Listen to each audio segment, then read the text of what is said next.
Half ticket అయితే బాలరాజుతో ఇలా అంటూ ఉంటాడు. అన్న చిన్నిని ఏడిపించిన ఆ తల్లి కూతుర్లిద్దరికీ నువ్వు సరైన బుద్ధి చెప్పావన్నా అని చెప్పి అంటూ ఉంటాడు. ఇందులో అక్కడ ఉన్న సరళ అయితే ఆ మాట విని ఏంట్రా ఎందుకురా ఇలా చేశారు, మీరే కదరా కావాలని ఇదంతా చేశారు, నాకు అప్పుడే డౌట్ వచ్చిందిరా, కానీ ఎందుకా అని అనుమానం పడలేదు, ఎందుకురా నా జీవితంతో ఇలా ఆడుకుంటున్నారు అని చెప్పి సరళ బాలరాజుతో అంటుంది.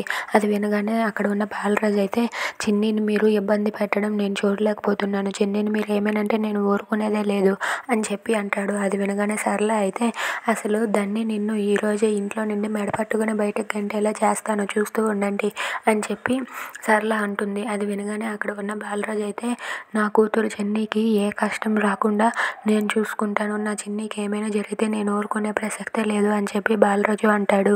అది వినగానే సరళ అయితే ఒక్కసారిగా చాలా గట్టిగా నవ్వుతూ ఉంటుంది. సరళ అలా నవ్వుతూ ఉండడం చూసి బాలరాజు అయితే ఏంటి ఏమైంది అని చెప్పి అంటాడు.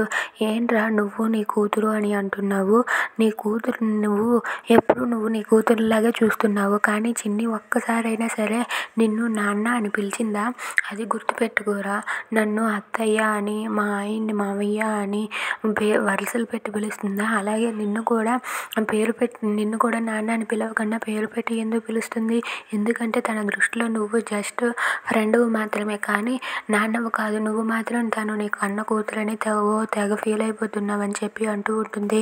అది వినగానే బాలరాజు అయితే ఒక్కసారిగా షాక్ అయ్యి అలా ఉండిపోతాడు. ఇక చిన్ని అయితే వాళ్ళ నాన్న కోసం గుడిలో పూజలు చేస్తూ ఉంటుంది. ఇక సరళ ఆ మాట అనగానే బాలరాజు షాక్ అయ్యి అలా ఉండిపోతాడు. If you like this video please subscribe.